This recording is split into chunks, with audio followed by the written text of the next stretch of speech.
Ajmer high security jail, जिसे राजस्थान की सबसे सुरक्षित जेलों में से एक माना जाता है, इसी जेल में चंबल के कुख्यात डकैत जगन गुर्जर की हत्या कर दी गई।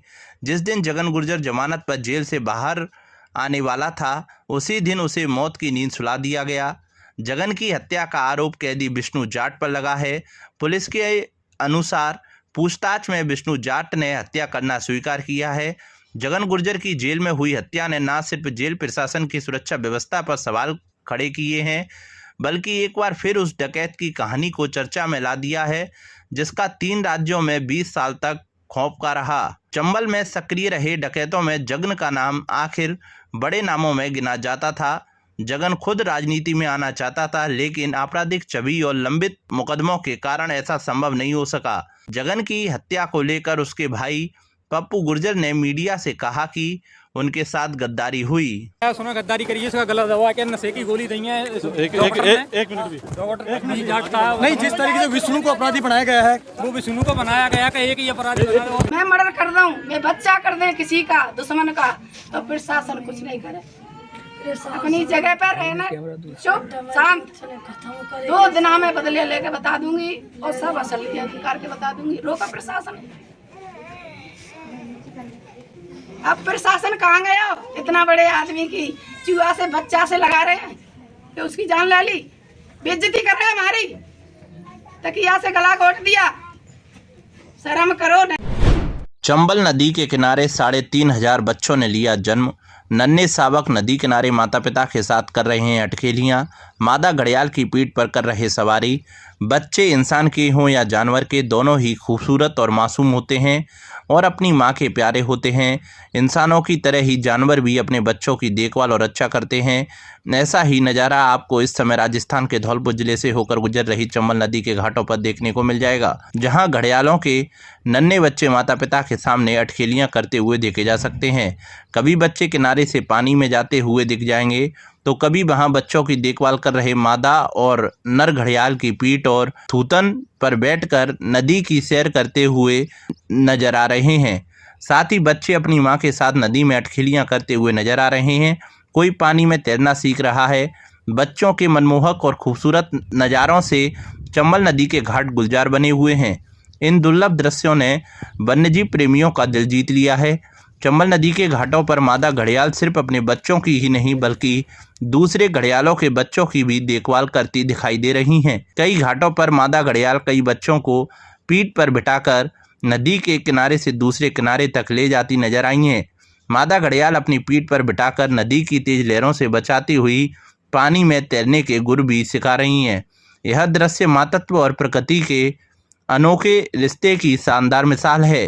अंडों की सुरक्षा के लिए नेस्टिंग साइटों की विशेष निगरानी की गई, ताकि जंगली जानवरों और मवेशियों से उन्हें कोई नुकसान ना पहुंचे। बच्चों के बाहर आने के बाद भी राष्ट्रीय चंबल अभ्यारण्य की टीम उनकी सुरक्षा पर लगातार नजर रख रही है।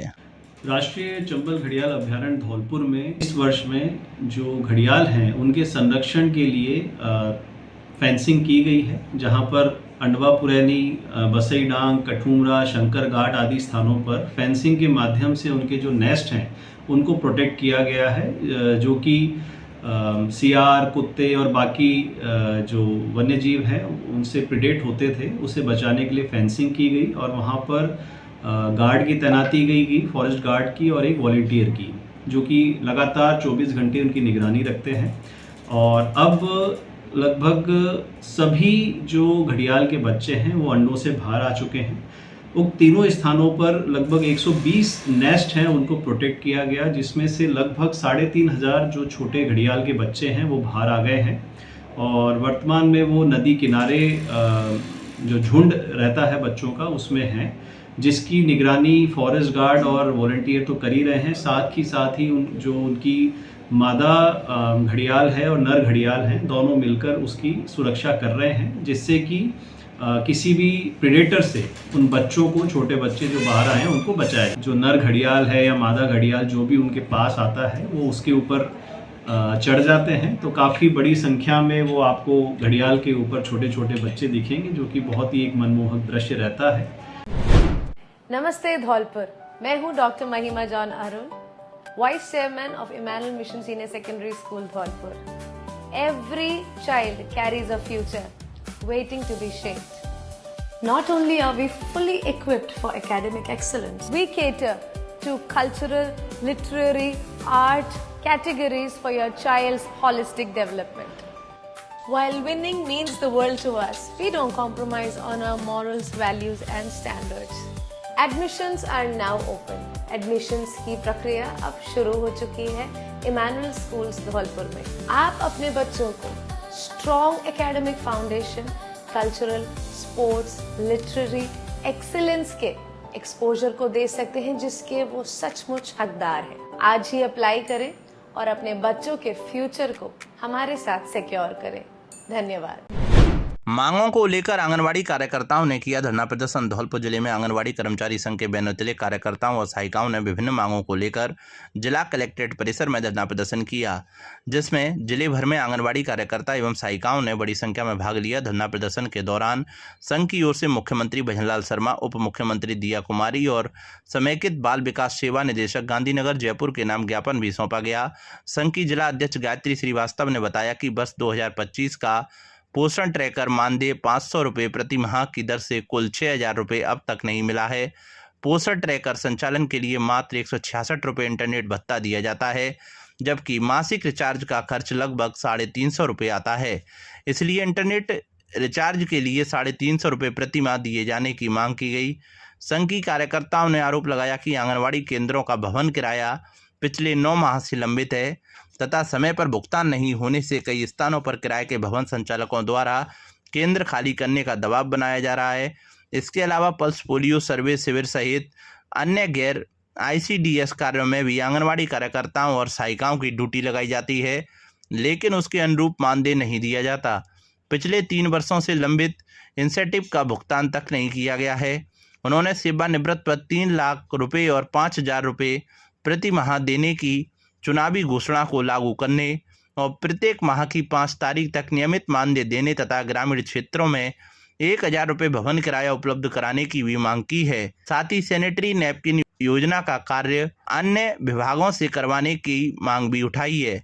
उन्होंने कहा कि जब तक सरकार उनकी मांगों पर सकारात्मक निर्णय नहीं लेती, तब तक आंगनवाड़ी केंद्र बंद रखकर आंदोलन जारी रहेगा। हमारी सबसे पहली मांग है कि हमें नियमित करो पहले तो, क्योंकि इतनी महंगाई में केवल 9000 रुपए मिलते हैं और जमीन से लेकर आसमान तक का काम कराया जाता है हमसे, और उसके एवज में क्या देती है सरकार? हमारे पोषण ट्रैकर पे हम काम करते हैं तो उसके 3000 रुपए का रिचार्ज होता है। 160 में क्या होता है, 160 का रिचार्ज होता है क्या?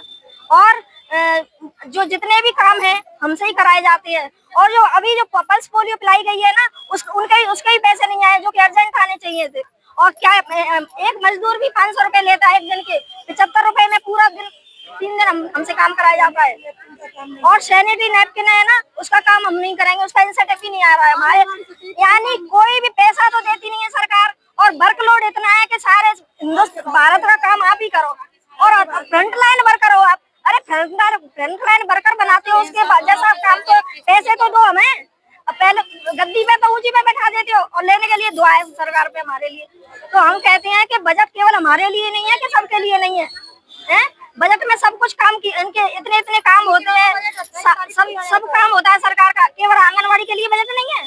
तो ये हमारी मांग है कि सरकार हमको जो हमारे हक का पैसा है उसे इस महंगाई के अनुसार हमें देना चाहिए, और नहीं देगी जब तक ताले बंद रहेंगे अब कोई सेंटर नहीं खुलेगा। 1 तारीख से हमारी हड़ताल शुरू। और मोबाइल भी इतने बेकार है, नेटवर्क आते नहीं है। और पोषण ट्रैकर का काम दे दिया, 2 दिन में करो, 2 दिन में करो, 2 दिन में कहाँ से हो जाएगा?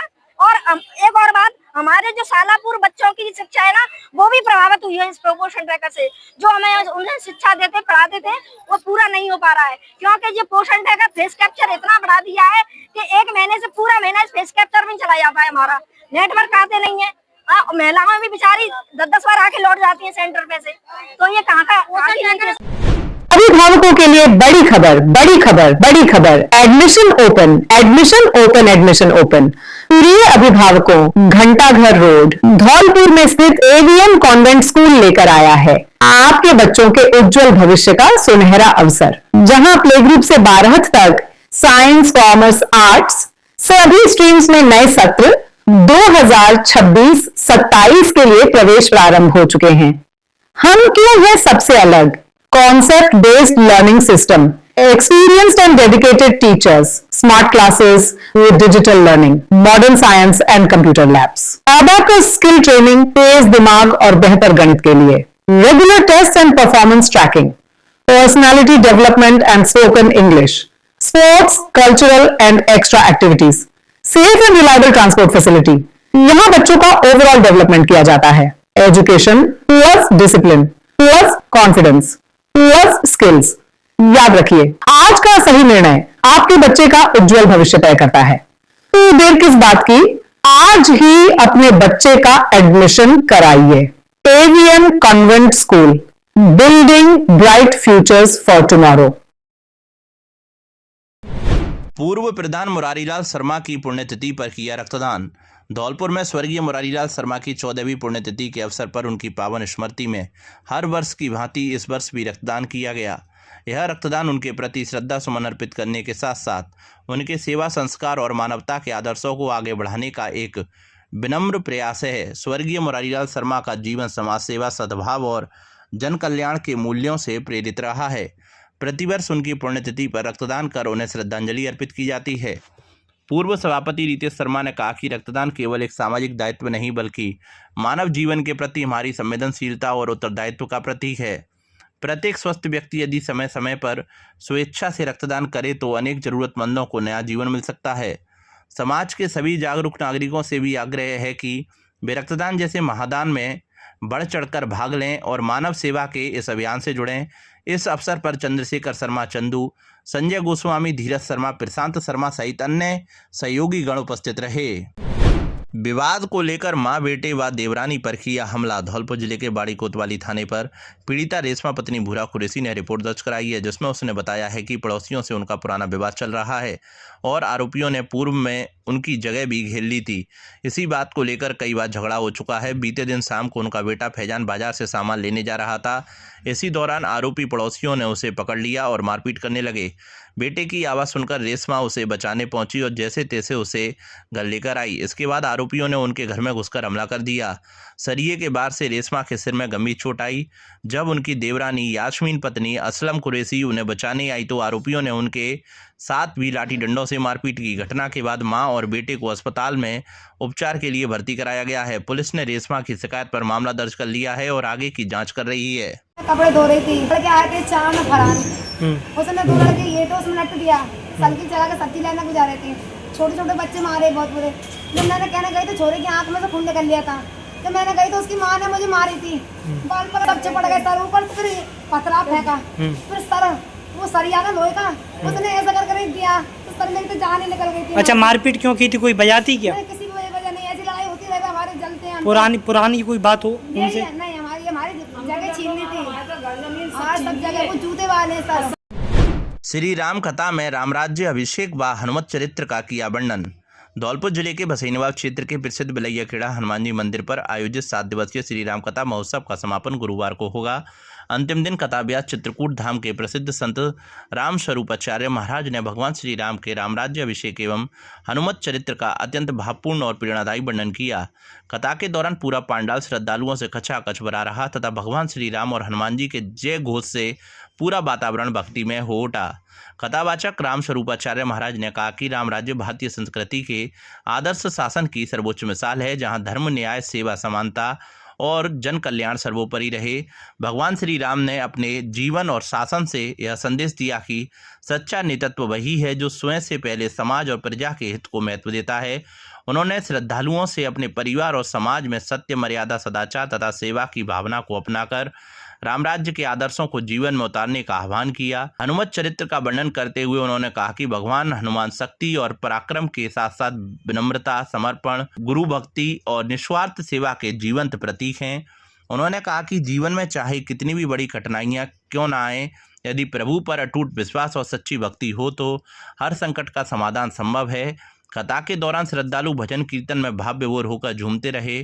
7 दिवसीय कथा महोत्सव में बसैनवा सहित आसपास के गांव के अलावा उत्तर प्रदेश और मध्य प्रदेश से भी बड़ी संख्या में श्रद्धालु प्रतिदिन कथा श्रवण के लिए पहुंचे। अंतिम दिन श्रद्धालुओं की भारी भीड़ के चलते पूरा पांडाल श्रद्धालुओं से भर गया। कथा समापन पर श्रद्धालुओं ने कथावाचक का आशीर्वाद प्राप्त कर परिवार की सुख समृद्धि और खुशहाली की कामना की। बालाजी मंदिर के महंत सुरेश बन ने बताया कि शुक्रवार 3 जुलाई को मंदिर परिसर में विशाल भंडारे का आयोजन किया जाएगा।